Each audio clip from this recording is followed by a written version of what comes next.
Hi, my name is Guido Lavorata, and I'm here to help you learn a little bit more about your stringed instrument. First, I'd like to talk to you a little bit about your bow. And look right over here, this is called the winding, and that's where your fingers actually go over. And then you'll notice that this black piece right here is called the frog. And there's a little black extension of the frog where your thumbnail actually goes up against. Some frogs have the little white dot as a guide for your finger to set on. I don't know why it's called a frog. Actually, if it was it should be colored green, but it's not. But that's what they call it, is a frog. Anyway, right here, this part right here is called the adjusting screw, and the adjusting screw tightens the horsehair or loosens the horsehair. So we say righty tighty, lefty loosey, or actually you have the adjusting screw towards facing you, and you go righty tighty, which stretches the horsehair away from the stick, lefty loosey, which then collapses this horsehair closer towards the stick. So when you're about to play getting ready to play your instrument, you righty tighty. And how far should you tighten your horsehair? Just far enough so that there's a pinky distance between the horsehair and the stick. You can just keep tightening it till the horsehair stretches, and then just put your pinky right there. And as long as there's enough room for your pinky to fit through here, that should be good enough. That should be tightened up. And you'll notice that there's a little slight bend on the stick. That little bend is a smile. We want to always keep a smile on your stick. Okay? If you tighten it too much to where that smile goes away, to where the stick is just straight across, then the horsehair is way too tight. And you don't want to have your horsehair way too tight, because it becomes brittle and it will crack. This horsehair will crack. It'll come unraveled. Then you'll have to get your stick re-haired by a luthier. A luthier is someone who fixes stringed instruments.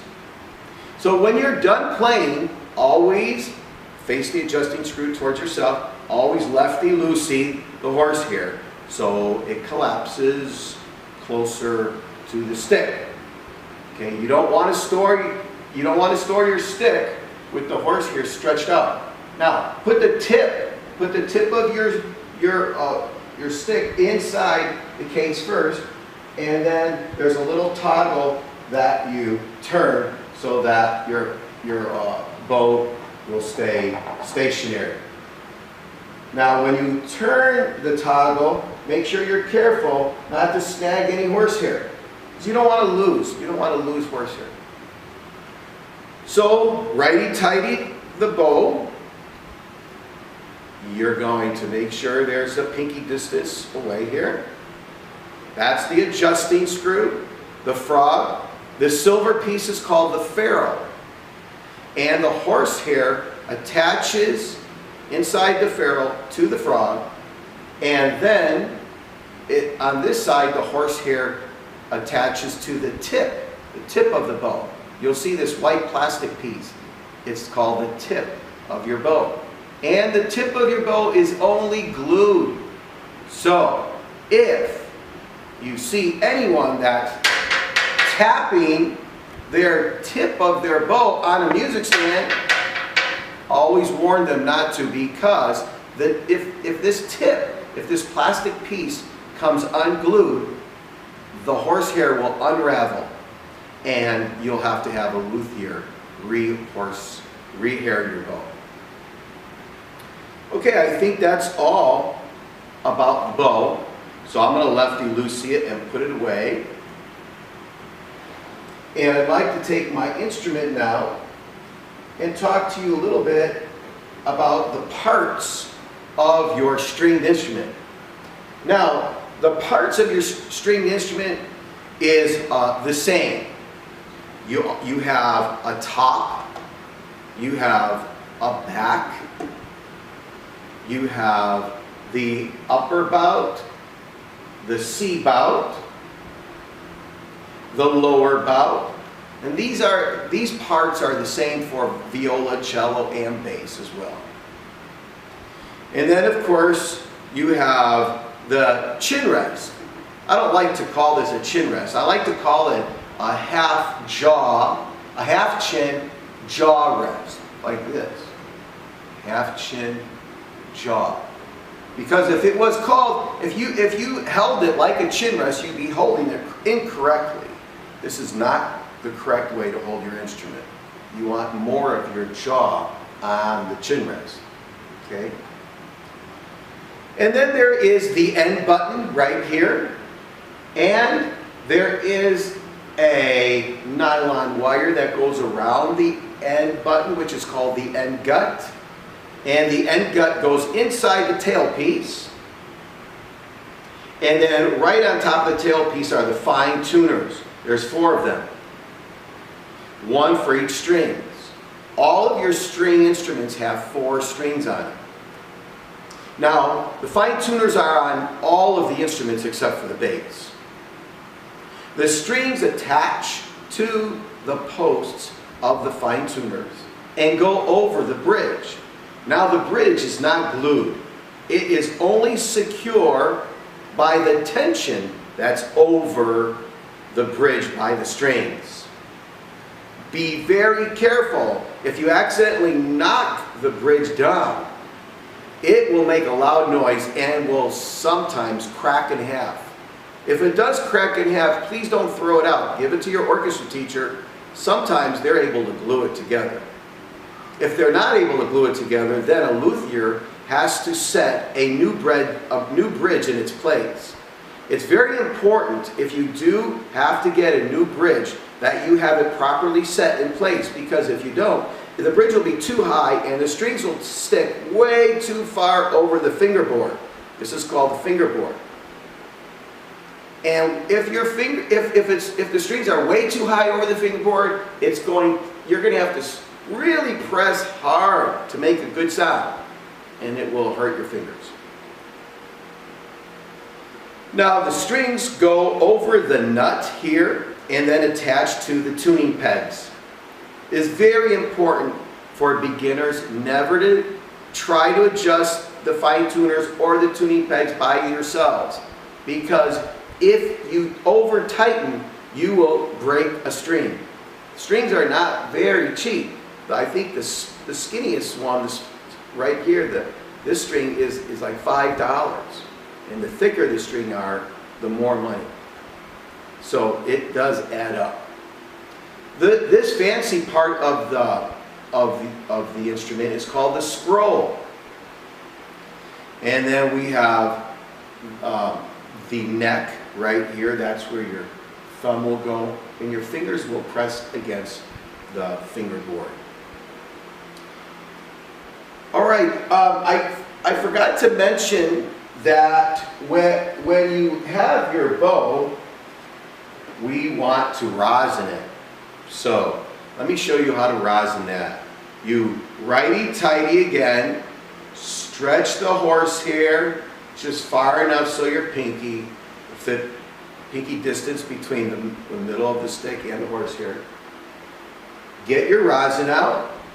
Some orchestra teachers say to scratch your rosin to get it started. I don't like to do that, because if you do scratch your rosin, sometimes you'll scratch it and crack it. So I don't really think it's necessary to scratch your rosin. If you lightly just go back and forth like this, down near the ferrule, all the way near the tip, and then make nice big motions like this.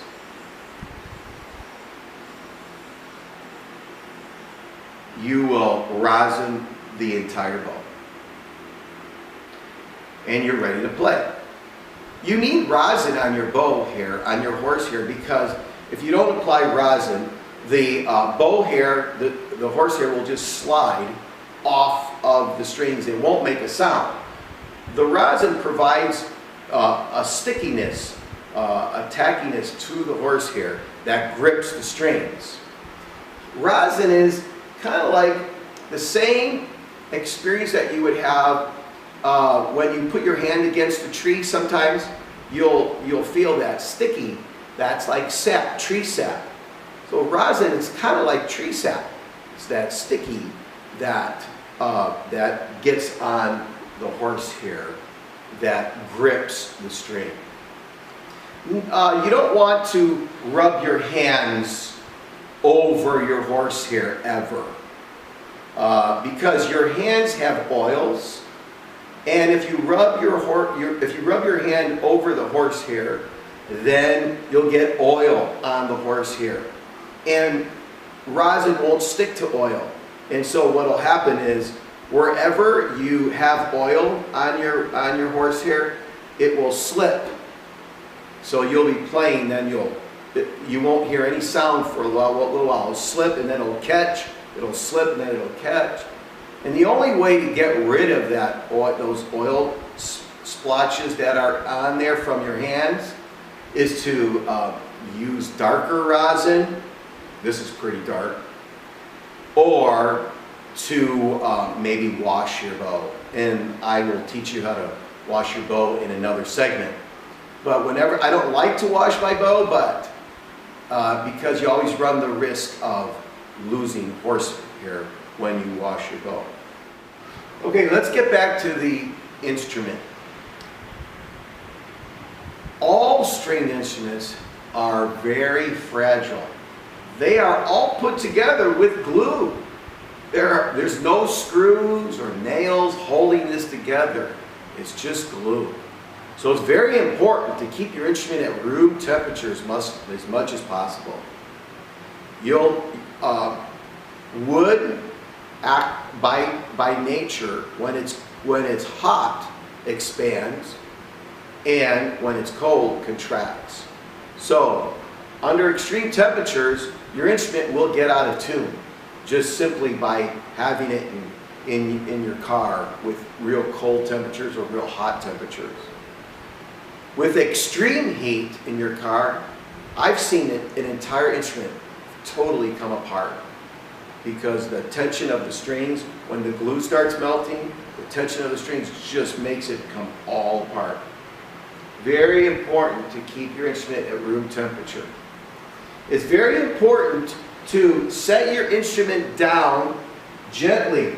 So if you put your instrument in your case and you close your instrument and you go to set it down, make sure you set it down gently. If you throw it, you run the risk of the sound post collapsing. Now let me show you where the sound post is. You will notice that we have holes on the top of your instrument. These are called Forte Holes. I like to refer to them as Forte Holes because the design looks like the F, which stands for forte in your music. Forte is the Italian word for loud. And if you were to have someone cover these holes while you were playing, you will notice that the sound of your instrument will not be very loud. So it's appropriate for us to refer to those holes as Forte Holes. If you look inside the Forte Holes, you'll see a stick inside here. That stick attaches to from the top to the back of your instrument. And it's not held in place by any glue or nails or screws. It's just held in place by pressure. Pressure of the strings pressing against the top, pressing against the sound post, and pressing against the back. Now, if you drop your instrument and that sound post collapses, you'll hear a rattling sound, and that means loosen the tension of your strings immediately so that the top doesn't cave in. And then you'll have to take your instrument to a luthier. A luthier will set that sound post back in its place. Okay, now I'd like to talk a little bit about polishing your instrument. And when you polish your instrument, you're going to need some cloth. All right, and you could make your own cloth by getting a t-shirt and cutting it in swatches. You get a ruler, and if you mark off 14 inches and then take a scissors and cut it by 4 inches, 14, make a line, and then go to like 4 inches right here, or 5 inches would be good, 4 or 5 inches, and then make another line. And if you then just cut that swatch of cloth, that will be perfect. You could label one D for dusting, and you could make another one and call it P for polishing. And I highly recommend that you have 2 swatches, one for dusting and one for polishing. And I'll show you why. Whenever you're done playing, I've got a gray one here. Whenever you're done playing, you'll see that there's rosin. You see this white? That white here on the fingerboard is rosin. And rosin flakes off and lands on the instrument. You need a dusting cloth to dust that all the time. Be very careful though, when you dust underneath the strings, you don't knock the bridge down. And then you dust your strings and dust the fingerboard. You don't want to use your polish cloth to do this because you don't want polish on your strings. Now, if an instrument has not been polished a lot, rosin accumulates on the strings, the only way to get rosin off the strings is to get some rubbing alcohol, get a cotton swab, and just put a little rubbing alcohol on the cotton and rub the alcohol and go like this, and you'll get all the gook, all the accumulated rosin off of your strings. And be careful if you drop any polish, any alcohol on your instrument, make sure you wipe it, and you might want to polish it right away. Okay, I've seen some students do this, put their instrument hanging over their music stand. That is not very good. Don't ever hang your instrument like that. It will drop, it will fall to the floor, and the sound post will then collapse. So now let's get back to polishing your instrument. So we've got our polish, and undo it, and you don't need a lot of polish. Just put your polishing cloth over the opening, tip it over, and that's about enough to do a whole instrument right there, a whole violin. You might need a little bit more for a cello or a bass. All right, and then what you're going to do is just a corner, you're going to make circular motions underneath, all around the top, around the upper bout, the C bout, lower bout, C bout. Maybe we will take a little dab here, a little bit more. I'll unhook my elastic band. I'll show you what that's for in a moment. Tip it over, and we're going to put a little bit of polish here, behind the back of the neck, the top of the scroll. You could do the tune pegs, but never over the strings or the fingerboard. Now, we just use this to apply the polish, right? We want to make sure we put the cover back on the bottle so we don't spill it. Now we could use the rest of the unused portion for buffing and shining. Be very careful under the bridge. You don't want to knock the bridge down. Remember, that will make a loud noise and you'll run the risk of breaking the bridge. Now, why do we polish? Besides it making the instrument beautiful, it actually puts a layer of protection over the instrument so that when the rosin flakes off, it will easily dust off. Because the rosin is going to flake off your bow. Every time you play, rosin will flake off. And when it does, you want to take your dusting cloth and dust it right away. I mean, after you're done playing, dust all the rosin off. If you don't dust it, and if you don't polish, if you don't put a protective layer over the finish of your instrument, the polish over time will, the rosin over time will stick to the wood, and you'll see that there'll be a big circle of dark, sticky stuff on your wood. And that's from accumulated rosin never being dusted off.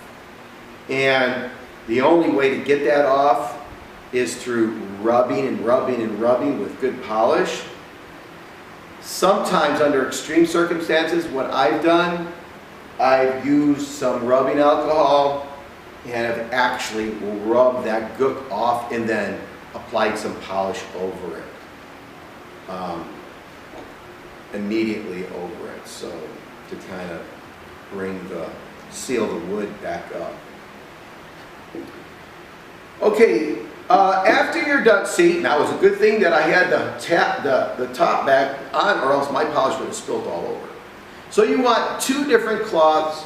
It'd be nice to have two different colors, so you know one is for dusting, one's for polishing. Well, I'm ready to play. And I like to put my shoulder rest on.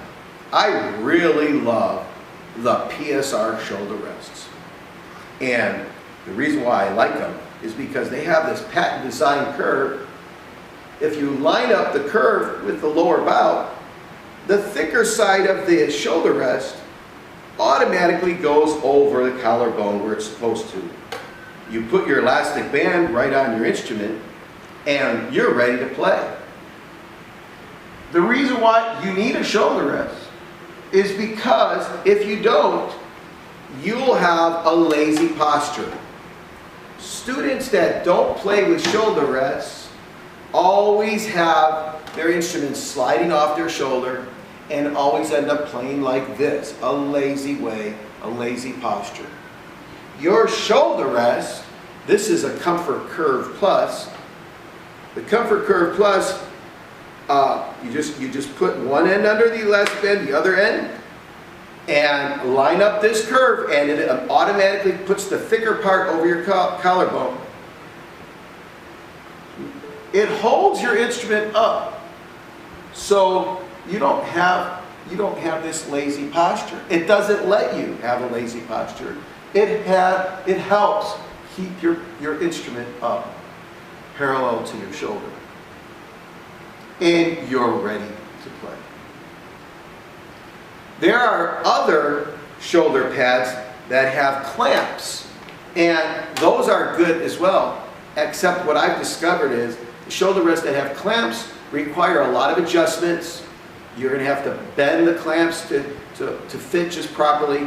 A lot of times your varnish on your wood gets worn out here, and a lot of times those kind of shoulder rests fall off, and many times those shoulder rests do not fit in your cases. I like these because you could squish them and they fit in any size case and bounces back to its original shape. I hope that this video has helped you care for your instrument, and through proper care, you will have years of enjoyment on your instrument. I wish you the best, and I can't wait to hear you play beautiful music. It'll last a lifetime. Take care. Thank you for listening.